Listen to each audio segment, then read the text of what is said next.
when it comes to the assault weapons and, this gun violence, I'm originally from St. Louis, and one of our schools, VAP, I call it VAP Central School Visual Arts, they had like somebody come in with a gun, begin to shoot, and of course we see this over and over again.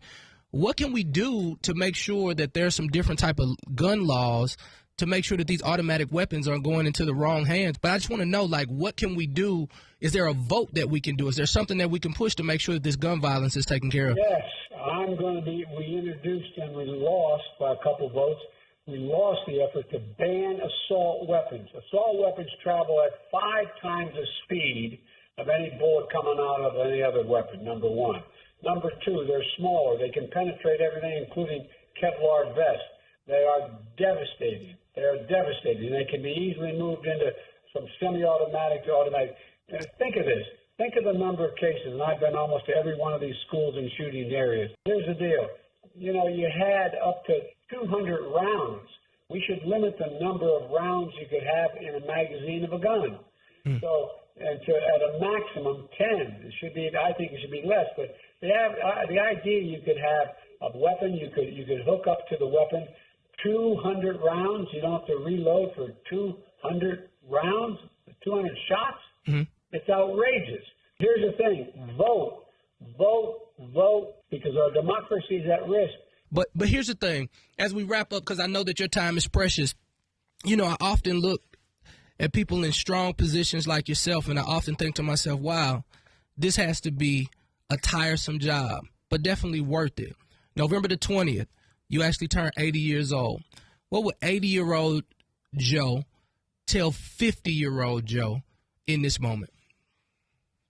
That I'm still 50. That's the first thing I tell him. You say you're still 50? I'm not kidding. I can't even say that number. Wow. But I'm serious. I no more feel that than I get out of this off behind this desk and fly. But there's only one reason to be involved in public life, and that's to help people. Yeah. I come from a family that's a typical. We lived in a 3-bedroom split-level home with 4 kids and a grandpop living with us. We weren't poor, but we didn't have anything. And by the way, for 36 years in the United States Senate, to the end, I was listed as the poorest man in the Congress. I wasn't poor. I just didn't have any savings. I didn't have any money. I didn't own my house. But I was in a situation where I had a salary, a standard salary, which is a good salary. Yeah. But so, I understand what it's like when the price of gas goes up. When I was growing up and we'd sit at the kitchen table and Dad would talk about that. And there's just so much that's available to help people. And by the way, we've done all this by cutting the deficit more than anyone has in American history. Big spending Joe, give me a break. I cut the deficit by $1.4 trillion this year. 1.4 trillion. So there's so much we can do, and we're just getting started. Wow. President Biden. Anyway, as we wrap up, I just want to have a human moment with you.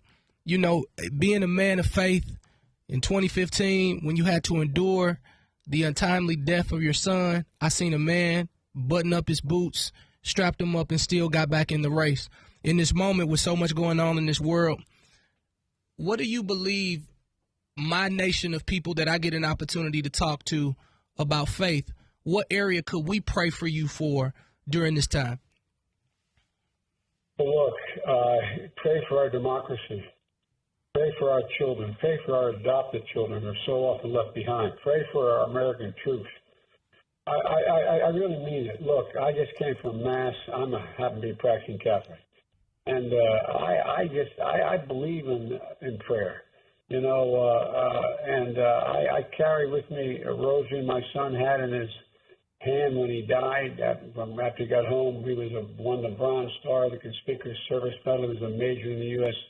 Army, a year in Iraq. He came home with brain cancer. I tell you, I guess the best way to say it is, when my son came home, he went as fit as you could be. He was an attorney general. He gave up his seat to go with his National Guard unit to Iraq, spend a year there. And what happened was, when he came home, he had been near one of those things called a burn pit, where those big holes the size of a football field, 8-10 feet deep, where they burn everything from fuel to jet. I mean, all the waste. Mm-hmm. And a lot of these guys are coming home, and women coming home with cancers and brain. He came home with stage 4 glioblastoma, for which they had not found a cure. Wow. So it was only a matter of months. And I was with him, and he asked me whether I would sit at the table with him and talk a little longer after my 2 grandkids got up to leave and his wife. Yeah. And he looked at me and said, "Dad, promise me, Dad." And we had an expression in our family. My mom used to say, "Look at me, Dad. Look at me, Dad. Promise me. Promise me you won't stop. I'm going to be okay, Dad, no matter what happens, but promise me you won't stop."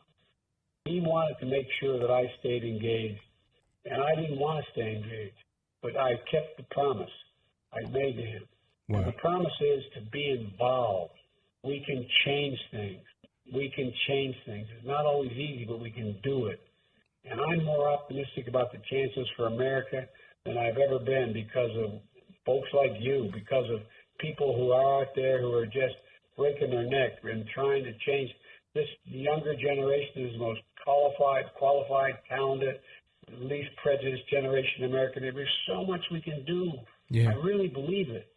You got to remember who the hell we are. We're the United States of America, for God's sake. There's nothing beyond our capacity if we do it together.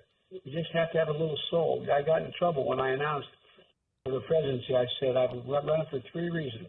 1, to restore the soul of America. And I meant it. I meant it.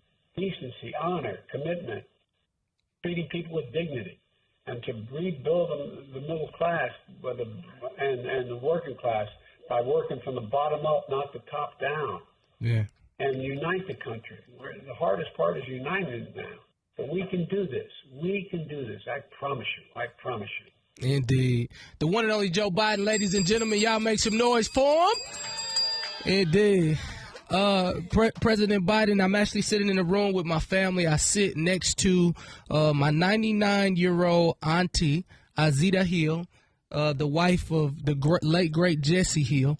And she sends her love. Miss Hill, God love you. Thank you for listening. Indeed. Hey, it's President Joe Biden. You listen to the Willie Moore Jr. Show.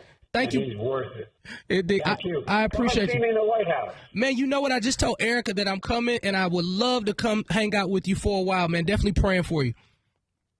All right, pal. Keep me in your prayers. I'll keep you in mind. Indeed. Sure thing. Have a great one.